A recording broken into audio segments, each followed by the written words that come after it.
Righteous Death, new album's coming out 23rd, which is a few days away this Monday. And all I can say is I've been working with my singer Johnny Crypt from Melbourne. And after 6 months of him coming into the fold, it's been really awesome to actually get these tunes, which I've worked on for the last 4 years, out there to the world. It sure will be. Thanks for joining us today, Jackson. Yeah, thank you, man.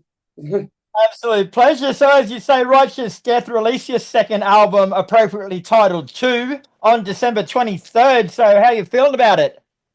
Dude, I'm pretty damn excited about it. It's been way too long since releases in my head. Just itching to get it out there. Yeah, been itching, man. Like, it's funny because I've had the whole album pretty much completed for like 3 months now. So it's kind of cool to actually get it out there with a few singles with Preach the Lies, Born Again Fools, and Total Darkness. Oh, so tell us a bit more about the album from a musical point of view and what you were going for with it. Well, with this album, like the first album took a bit of a black metal turn because I was really influenced by Mayhem at the time, especially after watching the movie Lords of Chaos. So originally, the concept with the second album, I wanted to stray more away from black metal, but still keeping some elements from the first record. So in that, I was listening to heaps of Children of Bottom, a lot of Korn, and a lot of Satyricon, pretty much throughout the whole tracking of this album musically. So you'll definitely hear elements of slam, death, black, and doom metal throughout it. Yeah, cool. And you mentioned the singles before, but you've released Born Again Fools, Preach the Lies, and Total Darkness. So are they a good sonic representation of what to expect, or they just scratch the surface? They are what to expect on the album. Born Again Fools is more slam metal, in my opinion, which strays away from the whole black metalness of the first record. But Total Darkness, that was the first official single in 4 years I've released. And I really wanted to put a shine on black metal still while doing this album. Like, I think it's pretty much four of my favorite genres within the metal subgenres pretty much all together in this album. Right. And so did you like sit down with a set path that you wanted to follow, or did it sort of come together more as the album progressed?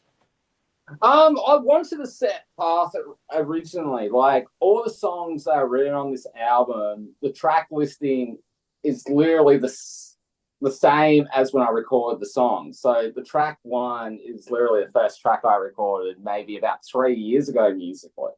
Right, yeah. So for that was me trying to stray away. But I thought that in the middle of the album, let's put some of my black metal influence throughout it. Then it comes out on the other end with more of a doom sort of sound.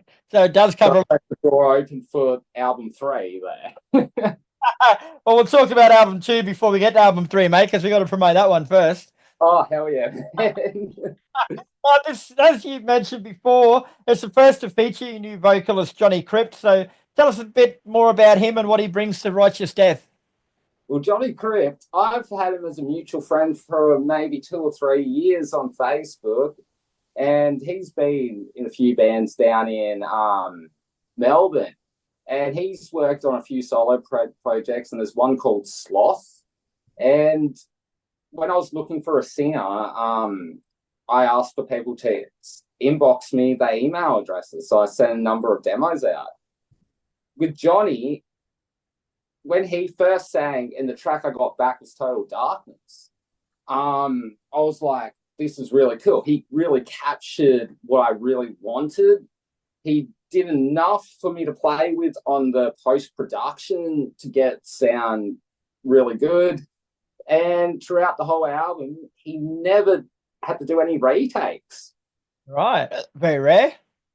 So, yeah, and he's pretty much nailed the whole mythologicalness of the first record, which I put into this second record. So I told him to keep like a dark concept. Let's keep it the righteous death, like the dark occultness to it. And he pulled it off better than I could have expected. Oh. And that's the main difference between this album and Rituals. Like Rituals featured a whole host of guest musicians, didn't it? Whereas this one is all the one singer.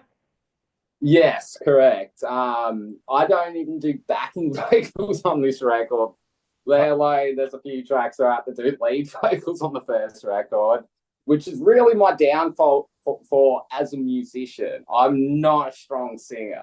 Like, if I ever go live, I'm happy to do backing vocals and play the axe. You are known more as a guitarist, but you play all the instruments on the album. Is that correct? Yeah, that is correct, man. And over the course of the last 3.5 years, tracking this record, I've done drum tracks in 2 different studios and compiled it through my DAW, which is my recording rig.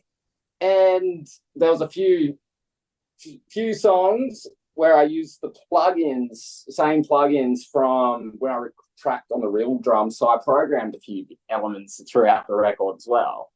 Right. So you're busy all throughout it. Oh yeah, man. Let's just say a few years work kind of went into it. Yes. And why the decision to do it all yourself instead of get session musicians in? Is that more because you want to keep the sound that you've got here on the record, or? I originally, when I first came up to Queensland a number of years ago now, I was going to look for musicians to work with, but I didn't realize that in that time I was going to lose all my music gear. Yeah, right. So it's saying that I pretty much came here with 2 out of 10 guitars, a bass, and my computer and my recording interface. All right. So I kept my recording gear. I didn't have an amp to my name. So in saying that, I never went out to really look for musicians based on me not having the gear to. Right.